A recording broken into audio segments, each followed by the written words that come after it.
नमस्कार, जय हिंद दोस्तों। उम्मीद करता हूँ आप लोगों की तैयारी और पढ़ाई दोनों ही अच्छी चल रही होंगी।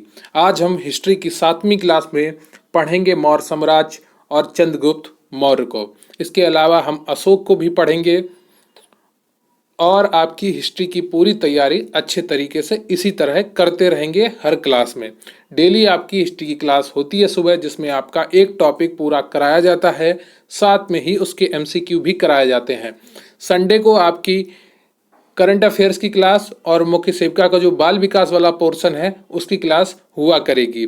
इसके अलावा आपकी जो दोपहर में वो मॉक टेस्ट होते हैं, एक दिन हिंदी का एक दिन जीएस का, वो भी आपके लिए बहुत ही महत्वपूर्ण है। काफ़ी लोग उसको देख चुके हैं, हजारों व्यूज हैं हर वीडियो पर। तो आप लोगों ने अगर अभी तक नहीं देखे हों तो डेली उन्हें देखा करिए, ताकि आपकी पढ़ाई की जो तैयारी है वो लगातार अच्छी होती रहे। तो चलिए शुरू करते हैं आज का वीडियो।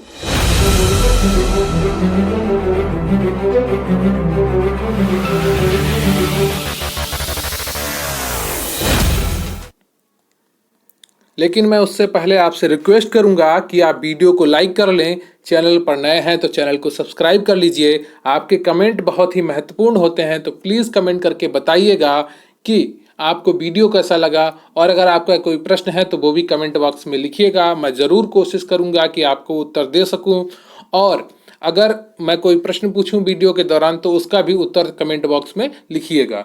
टेलीग्राम चैनल पर आप ज्वाइन कर सकते हैं, इसका लिंक आपको डिस्क्रिप्शन बॉक्स में मिल जाएगा। और प्लीज़ वीडियो अंत तक देखें ताकि आपकी पढ़ाई पूरी हो सके। मैंने पूरे अच्छे से मौर्य साम्राज्य और चंद्रगुप्त मौर्य और अशोक को रखा है, जो ये दोनों इंपॉर्टेंट शासक हैं। यहाँ से आपके प्रश्न परीक्षाओं में आते ही हैं। हर परीक्षा के लिए आपकी ये क्लास महत्वपूर्ण हो जाती है। जहाँ पर हिस्ट्री की क्लास आती है, चाहे पीसीएस का पेपर हो, चाहे यूपी प्लस का पेपर हो, चाहे आपका मुख्य सेविका का पेपर हो, या आपका यूपी ट्रिपल एससी पीटी का पेपर हो। तो चलिए शुरू करते हैं आज का टॉपिक। लेकिन उससे पहले मैं आपको एक छोटी सी जानकारी देना चाहूँगा कि हमारे चैनल पर मुख्य सेविका का स्पेशल पीडीएफ बैच चल रहा है, जिसकी फीस मात्र 450 रुपये है। ये मुख्य सेविका गरिमा बैच नाम है इसका। इससे आप टेलीग्राम चैनल पर ज्वाइन कर सकते हैं। इसका लिंक आपको डिस्क्रिप्शन बॉक्स में मिल जाएगा। टेलीग्राम पर आप क्यूआरसी हेल्प सर्च करेंगे तो भी आपको ये मिल जाएगा। इसमें आपको सभी क्लासेस की पीडीएफ प्रोवाइड करी जाएंगी और नोट्स की पीडीएफ भी प्रोवाइड करी जाएंगी। टोटल आपको 400 से 500 पीडीएफ मिलेंगी। तो 500 पीडीएफ आपको मिलेंगी तो एक पीडीएफ की कीमत आपको 1 रुपये भी नहीं पड़ने वाली है। और 10 फुल पेपर जैसे मॉक टेस्ट होंगे, जो आपके पेपर में जैसे आएंगे वैसे ही सेम होंगे। आपके ऑफिशियल सिलेबस आने के बाद वो आपको कराए जाएंगे परीक्षा से 50-60 दिन पहले, ताकि आपको पता चल सके कि आपकी तैयारी कितनी मजबूत हो चुकी है। तो इससे जुड़ना चाहते हैं आप तो टेलीग्राम पर क्यूआरसी हेल्प सर्च करिए, या डिस्क्रिप्शन बॉक्स में इसका लिंक आपको मिल जाएगा। कमेंट बॉक्स में आप लिंक मांगेंगे तो वहां भी आपको लिंक प्रोवाइड कर दिया जाएगा। तो चलिए शुरू करते हैं आज का अपना टॉपिक। हमारा टॉपिक है मौर्य साम्राज्य। कौन सा टॉपिक है? मौर्य साम्राज्य। तो मौर्य वंश का संस्थापक चंद्रगुप्त मौर्य था। तो पहला पॉइंट आप ये सुन लीजिए कि मौर्य वंश का संस्थापक कौन था? तो चंद्रगुप्त मौर्य था। चंद्रगुप्त मौर्य के बारे में अब पूरी जानकारी हम लोग ध्यान से बारीकी से पढ़ेंगे, पॉइंट टू पॉइंट। तो ध्यान से आप भी सुनिएगा, और अगर हो सके तो कॉपी पेन पर नोट भी करिए। काफ़ी लोग नोट्स बना रहे हैं, वो हमें भेजते भी हैं फोटो। अगर आप भी बना रहे हैं तो फोटो जरूर टेलीग्राम पर भेजिए क्यूआरसी हेल्प सर्च करके। तो पहला पॉइंट है चंद्रगुप्त मौर्य में। चंद्रगुप्त मौर्य का जन्म 345 ईसा पूर्व हुआ था। घनानंद को हराने में चाणक्य ने चंद्रगुप्त मौर्य की मदद की थी। तो घनानंद को हराने में चाणक्य ने चंद्रगुप्त की मौर्य की थी, जो बाद में चंद्रगुप्त का प्रधानमंत्री भी बना। तो घनानंद को हराने में जो आपका मगध का अंतिम राजा था, मगध साम्राज्य का घनानंद, उसको हराने में चाणक्य ने चंद्रगुप्त की मदद की, और जो बाद में चंद्रगुप्त का प्रधानमंत्री भी बना। कौन चंद्रगुप्त का प्रधानमंत्री बना? चाणक्य, जिसे हम कौटिल्य और विष्णुगुप्त के नाम से भी जानते हैं। कई बार परीक्षाओं में चाणक्य के अन्य नामों के बारे में प्रश्न पूछा गया है, तो इनके अन्य नाम भी आप याद रखिए।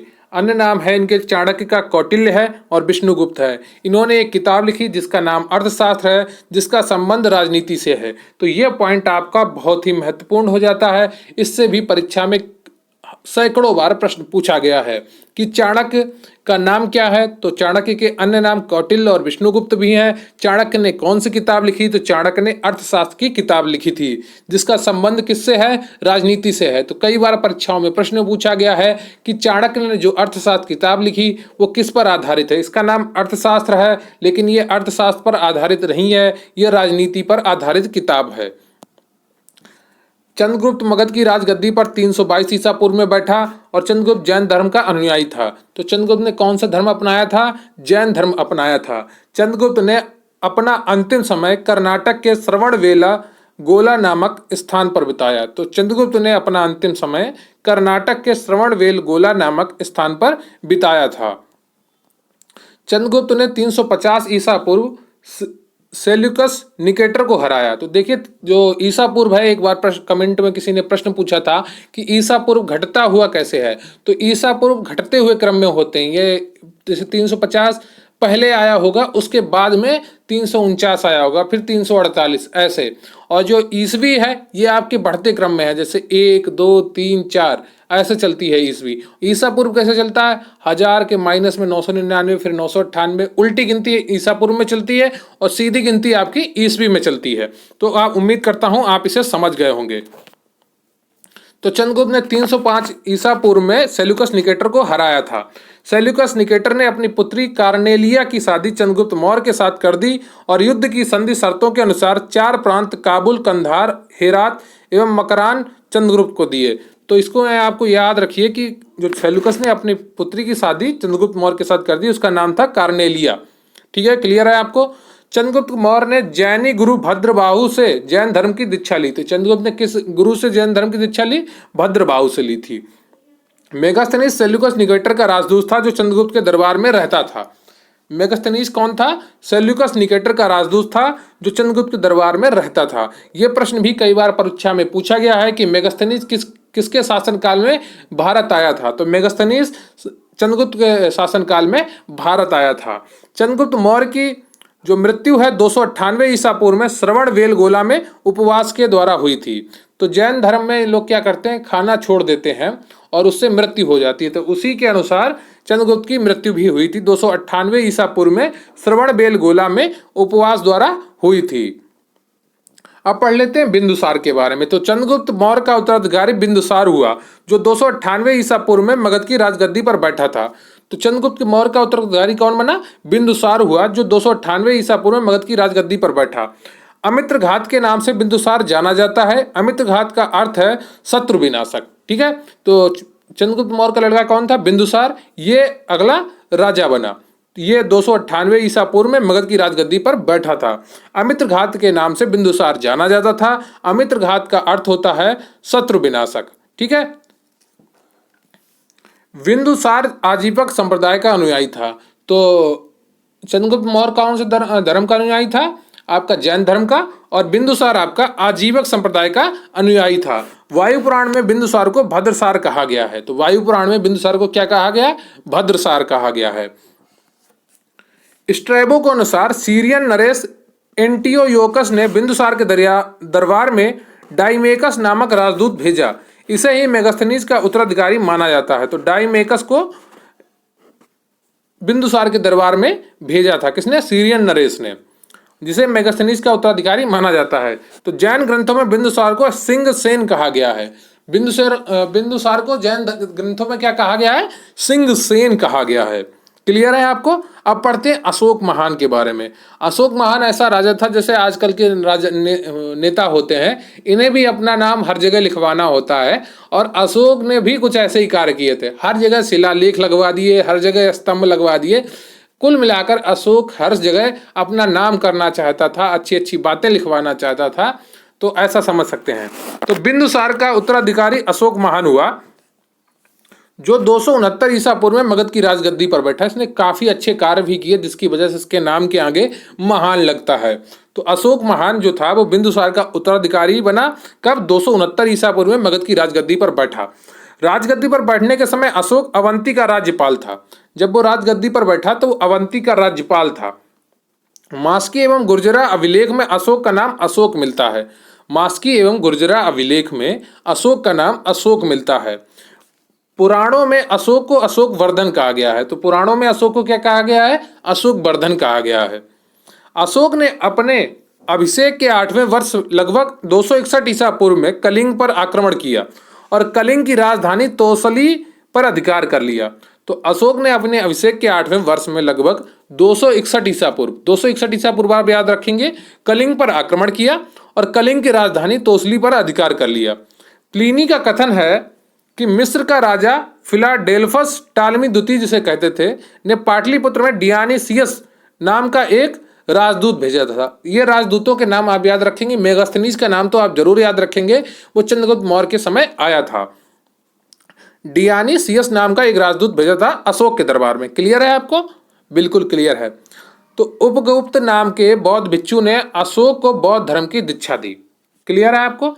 उपगुप्त नाम के बौद्ध भिक्षु ने अशोक को बौद्ध धर्म की दीक्षा दी।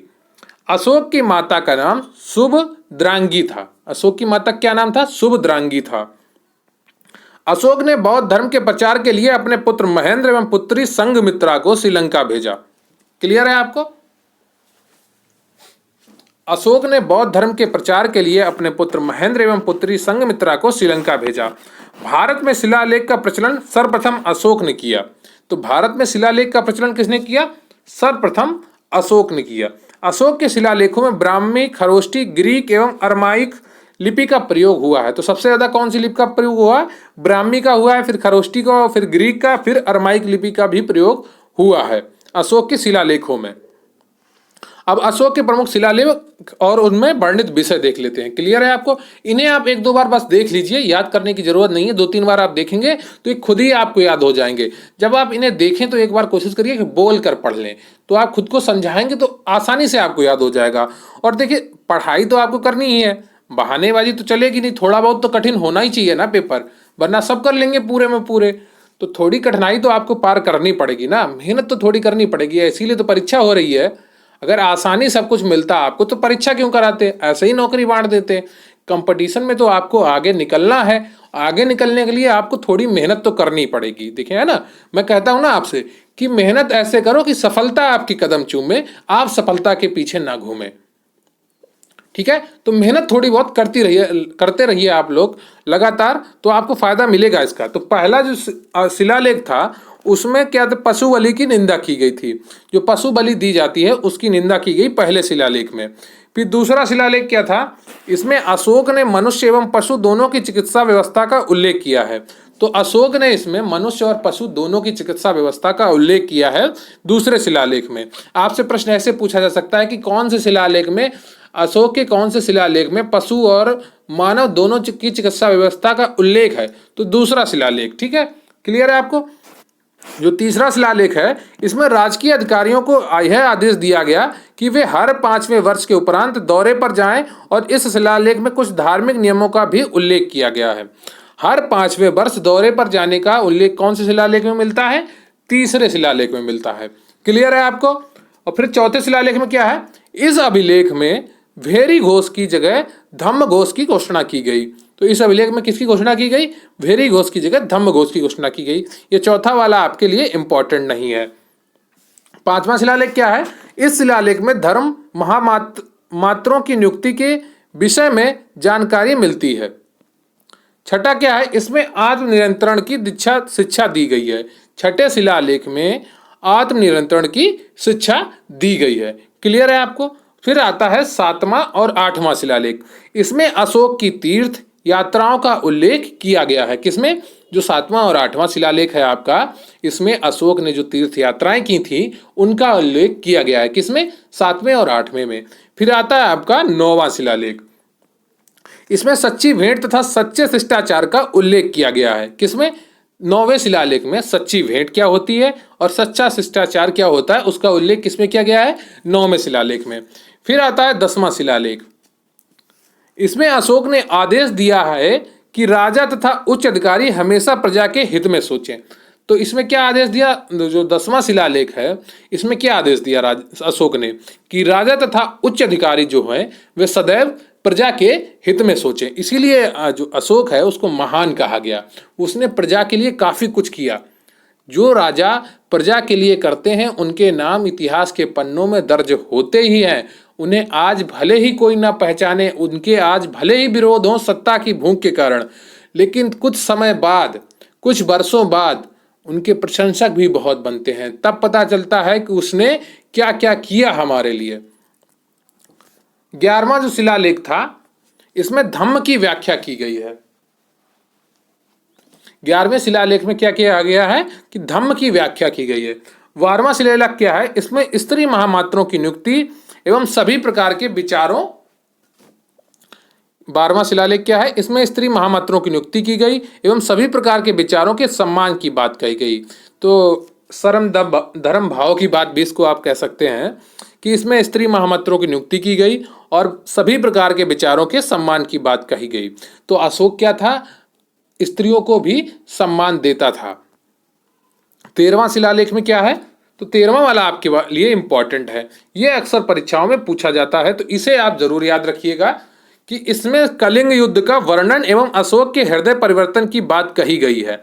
इसी में पड़ोसी राजाओं का वर्णन है। तो पड़ोसी राजाओं का वर्णन वाली आपकी बात इंपॉर्टेंट नहीं है, जो पहली 2 लाइनें लिखी हैं वो आपके लिए इंपॉर्टेंट है 13वें में, कि इसमें कलिंग युद्ध का वर्णन एवं अशोक के हृदय परिवर्तन की बात कही गई है।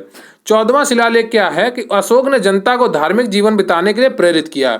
तो अशोक ने जनता को धार्मिक जीवन बिताने के लिए प्रेरित किया 14वें शिलालेख में। अब अशोक के स्तंभ लेखों की संख्या 7 है। तो अशोक ने शिलालेख भी लगवाए और स्तंभ भी लिखवाए। तो उनकी संख्या कितनी है, स्तंभों की 7 है, जो केवल ब्राह्मी लिपि में लिखे गए हैं। ये अलग अलग स्थानों से प्राप्त हुए हैं। जो आपके स्तंभ हैं अशोक के, वो केवल ब्राह्मी लिपि में लिखे गए हैं। तो प्रयाग स्तंभ मिलता है इसमें क्या लिखा है, यह पहले कौशाम्बी में स्थित था। इस स्तंभ लेख को अकबर ने इलाहाबाद के किले में स्थापित कराया। तो ये पहले कौशाम्बी में स्थित था, इसको अकबर ने क्या किया, इलाहाबाद के किले में ट्रांसफर करा दिया, प्रयागराज के स्तंभ को। फिर आता है दिल्ली टोपरा स्तंभ। यह स्तंभ लेख फिरोज शाह तुगलक के द्वारा टोपारा से दिल्ली लाया गया। टोपरा से दिल्ली लाया गया किससे, फिरोज शाह तुगलक के द्वारा। फिर अगला आता है दिल्ली मेरठ, ठीक है, स्तंभ। तो पहले मेरठ में स्थित यह स्तंभ फिरोज शाह द्वारा दिल्ली लाया गया। फिर आता है चौथा आपका, यह स्तंभ लेख चंपारण में बिहार में स्थापित है। इसकी खोज 1872 ईस्वी में कार्लायल ने की थी। फिर आता है 5वां स्तंभ आपका लौरिया अरेराज, ये भी चंपारण बिहार में स्थित है। फिर आता है 6ठा आपका, ये भी आपका लौरिया नंदनगढ़ चंपारण बिहार में, इस स्तंभ पर मोर का चित्र बना हुआ है। तो ये आपके लिए इंपॉर्टेंट हो जाता है, चंपारण बिहार में जो स्थित है लौरिया नंदनगढ़ स्तंभ, इस पर आपका मोर का चित्र बना हुआ है। कौशाम्बी अभिलेख को रानी का अभिलेख कहा जाता है। तो जो कौशाम्बी अभिलेख था उसे रानी का अभिलेख कहा जाता है। अशोक का सबसे छोटा स्तंभ लेख रूमी देई है। इसमें लुम्बिनी में धम्म यात्रा के दौरान अशोक द्वारा भू राजस्व की दर घटा देने की घोषणा की गई है।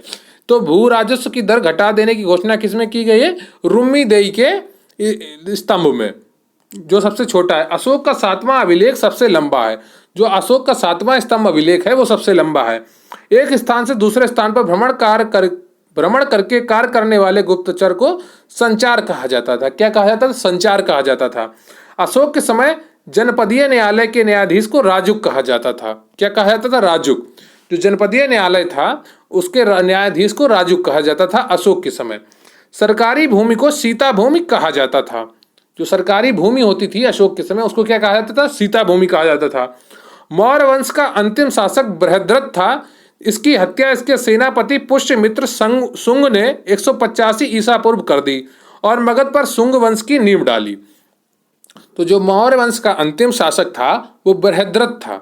इसकी हत्या इसके सेनापति पुष्यमित्र शुंग ने 185 ईसा पूर्व में कर दी और मगध पर शुंग वंश की नींव डाली। किसने, पुष्यमित्र शुंग ने। अब हम लोग कोई रिवीजन क्वेश्चन करेंगे जिसमें कुछ आपके प्रश्न हैं जो आपने अभी तक पढ़ा उसका पूरा रिवीजन करवा देंगे। ठीक है, क्लियर है। अगर आपने वीडियो अभी तक देखा है तो कमेंट बॉक्स में जय हिंद जय भारत जरूर लिखिएगा। आप बहुत अच्छे से पढ़ाई कर रहे हैं, ये देखिए आपको सफलता जरूर दिलाएगा। जो लगातार धीरे धीरे निरंतर पढ़ाई करते रहते हैं उन्हें सफलता जरूर मिलती है। एक बार में किसी ने पूरी थाली मुंह में नहीं रखी, कौरा कौरा करके ही खाया जाता है, तभी पेट भरता है। क्लियर है आपको। तो धीरे धीरे आप पढ़ते रहिए और अपनी पढ़ाई को मजबूती देते रहिए। लगातार आपकी क्लासेस चल रही हैं, अगर आपने पहले वाली क्लासेस नहीं देखी हैं तो ज़रूर देखिए, उनसे आपको फ़ायदा मिलेगा। तो आपका पहला प्रश्न है, चंद्रगुप्त मौर्य का पुत्र कौन था? अगर आप चैनल पर नए हैं तो चैनल को सब्सक्राइब कर लीजिए और वीडियो को लाइक कर लीजिए। कमेंट करके ज़रूर बताइएगा कि आपको वीडियो कैसा लगा।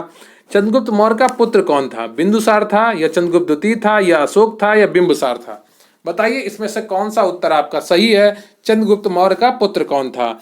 इससे यह भी प्रश्न पूछा जा सकता है कि चंद्रगुप्त मौर्य का उत्तराधिकारी कौन था। तो इनमें से उसका उत्तर एक ही होगा।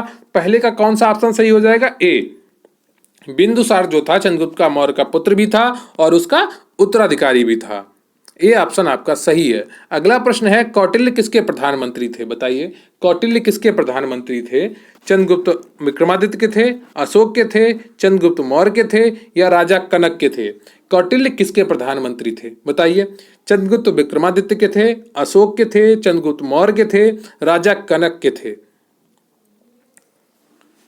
तो जो आपको आज कमेंट बॉक्स में एक प्रश्न का उत्तर देना है, क्या कि भारतीय राष्ट्रीय झंडा दिवस कितनी तारीख को मनाया जाता है?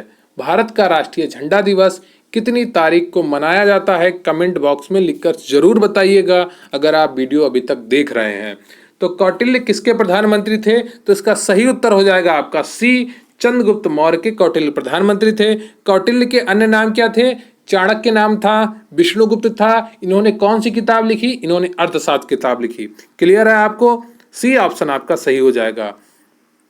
सांची के स्तूप का निर्माण किसने किया था? तो आपको कोई भी स्तूप या स्तंभ पूछे तो सीधे सीधे आपका एक ही उत्तर होना चाहिए, ज्यादातर इन्होंने ही बनवाए हैं। अगर आपको कोई उत्तर नहीं पता है तो सीधे आप अशोक पे लगाइएगा। तो सांची का जो स्तूप था उसका निर्माण तीसरे का कौन सा सही हो जाएगा? अशोक। ठीक है, सी ऑप्शन आपका सही है। स्तंभ और शिलालेखों का शौक किसे था? अशोक को था। निम्नलिखित में से किसकी जानकारी अशोक के शिलालेखों से मिलती है? क्या जीवन वृत्त की मिलती है, क्या आंतरिक नीति की मिलती है, क्या विदेशी नीति की मिलती है या सभी विकल्प सही है? बताइए इनमें से कौन सा प्रश्न आपका सही हो जाता है। निम्नलिखित में से किसकी जानकारी अशोक के शिलालेखों से मिलती है? तो इसका सही उत्तर हो जाएगा आपका सभी विकल्प सही है। चौथे का डी आपका ऑप्शन बिल्कुल सही है। जीवन वृत्त की, आंतरिक नीति की और विदेश नीति की ये जानकारी आपकी अशोक के शिलालेखों से मिलती हैं। आपका अगला प्रश्न है, मौर्य काल में निम्न में से किस विषय पर सिर्फ राज्य का अधिकार था? क्या भूमि पर था, क्या खान पर था, क्या चारगाह पर था, क्या वाणिज्य पर था? बताइए इनमें से कौन सा ऑप्शन आपका सही हो जाएगा। तो इसका सही उत्तर हो जाएगा आपका खान पर। जहां पर उत्खनन होता है उसे खान कहते हैं। कहीं पर कोयला निकलता है, कहीं पर लोहा निकलता है, कहीं पर आपका ये सोना निकलता है। इनको क्या कहते थे? खान कहते थे। अभी भी कहते हैं, कहते क्या थे? तो इसका बी ऑप्शन आपका सही हो जाएगा। तो अगला प्रश्न है आपका, निम्नलिखित में से किसने सांची के स्तूप का निर्माण करवाया था? बताइए निम्नलिखित में से किसने सांची के स्तूप का निर्माण करवाया था? अभी मैंने आपको ऊपर बताया है। तो इसका सही उत्तर हो जाएगा आपका छठे का ए, अशोक। क्लियर है आपको? अशोक ने सांची के स्तूप का निर्माण करवाया था। अगला प्रश्न है आपका, मौर्य साम्राज्य की राजधानी कहाँ स्थित थी? बताइए क्या पाटलिपुत्र में थी, क्या वैशाली में थी, क्या लुम्बिनी में थी, क्या गया में थी? तो मौर्य साम्राज्य की राजधानी आपकी ए, पाटलिपुत्र में स्थित थी। बिल्कुल ऑप्शन ए सही है आपका। अगला प्रश्न है आपका, कौटिल्य द्वारा रचित प्रसिद्ध पुस्तक कौन थी? अभी मैंने आपको बताया क्या अर्थशास्त्री, क्या इंडिका थी, क्या राजतरंगिणी थी या आर्य मंजूश्री मूला कापा थी? बताइए इनमें से कौन सा ऑप्शन आपका सही है। तो इसका सही उत्तर हो जाएगा आपका आठवें का ए, अर्थशास्त्र जो पुस्तक थी वो कौटिल्य द्वारा रचित थी। अशोक के शिलालेख पर किस लिपि का प्रयोग किया गया था? बताइए अशोक के शिलालेखों पर सर्वाधिक किस लिपि का प्रयोग किया गया था? तो इसका सही उत्तर हो जाएगा आपका 9 का ए, ब्राह्मी लिपि का। ठीक है, और भी थी खरोष्टी अरोष्टी, लेकिन वो उसमें ऑप्शन में नहीं है, तो इसलिए आपका इसमें ब्राह्मी बिल्कुल सही हो जाएगा। जब ब्राह्मी ना दी हो तब खरोष्टी आपका सही होगा। कलिंग का युद्ध वर्ष में लड़ा गया। तो कलिंग का युद्ध जो है वो किस वर्ष में लड़ा गया बताइए। क्या ऑप्शन ए 161 ईसा पूर्व लड़ा गया, क्या ऑप्शन बी 261 ईसा पूर्व लड़ा गया, या ऑप्शन सी 361 ईसा पूर्व लड़ा गया, या ऑप्शन डी 461 ईसा पूर्व लड़ा गया। तो इसका सही उत्तर क्या हो जाएगा, कलिंग का युद्ध किस वर्ष लड़ा गया था। तो इसका सही उत्तर हो जाएगा 10 का बी, 261 ईसा पूर्व लड़ा गया था। आपका अगला प्रश्न है, कलिंग युद्ध के पश्चात सम्राट अशोक ने किस धर्म को स्वीकार किया था। बताइए, कलिंग युद्ध के पश्चात सम्राट अशोक ने किस धर्म को स्वीकार किया था। तो इसका सही उत्तर हो जाएगा आपका 10वें का बी, बौद्ध धर्म को सम्राट अशोक ने स्वीकार किया था। तो ये रहा आपका पूरा मौर्य साम्राज्य और चंद्रगुप्त और बिंदुसार और सम्राट अशोक महान, ये आपने पूरा टॉपिक पढ़ा और उससे जुड़े कुछ प्रश्न किए। पूरी क्लास आपको कैसे लगी कमेंट करके जरूर बताइएगा। आज का आपका प्रश्न है कि भारतीय राष्ट्रीय झंडा दिवस कब मनाया जाता है। मैं आपको थोड़ी सी जानकारी दे देता हूँ मुख्य सेविका स्पेशल PDF बैच के बारे में, जिसकी फीस मात्र 450 रुपये है। इसे आप ज्वाइन कर सकते हैं। मुख्य सेविका गरिमा बैच इसका नाम है। टेलीग्राम पर आपको इसकी पूरी जानकारी मिल जाएगी। इसका लिंक आपको डिस्क्रिप्शन बॉक्स में दिया गया है। QRC हेल्प सर्च कर सकते हैं, उससे भी आपको जानकारी मिल जाएगी। इसमें आपको सभी क्लास की PDF मिलेगी, जो करीब आपको 500 PDF टोटल प्रोवाइड की जाएंगी, प्लस नोट्स PDF के साथ में 10 फुल पेपर जैसे मॉक टेस्ट कराए जाएंगे और उनका सोल्यूशन भी कराया जाएगा आपको, ताकि आपको अपनी पूरी तैयारी का अंदाजा लग सके। और इससे जुड़ने के लिए आप टेलीग्राम पर QRC हेल्प सर्च कर सकते हैं। मात्र 450 रुपये में आप इस बैच से जुड़कर अपनी गरिमा, अपने परिवार में अपना सम्मान, अपनी रिश्तेदारी में अपनी इज्जत को बढ़ा सकते हैं। आपको अगर अपनी तैयारी में 4 चांद लगाने हैं तो इस बैच से जुड़कर फायदा उठाइए। तो आज आपने पढ़ा मौर्य साम्राज्य और चंद्रगुप्त मौर्य, ये हिस्ट्री की 7वीं क्लास थी। इससे पहले 6 क्लास हो चुकी हैं। अगर आपने उन्हें नहीं देखा है तो जरूर देखिएगा और कमेंट करके जरूर बताइएगा कि आपको वीडियो कैसा लगा। और आज का आपका प्रश्न है कि भारत का राष्ट्रीय झंडा दिवस कब मनाया जाता है, कमेंट करके जरूर लिखिएगा। तो वीडियो देखने के लिए धन्यवाद। वीडियो को लाइक कर लीजिए, चैनल को सब्सक्राइब कर लीजिए। बहुत बहुत धन्यवाद। जय हिंद, जय भारत।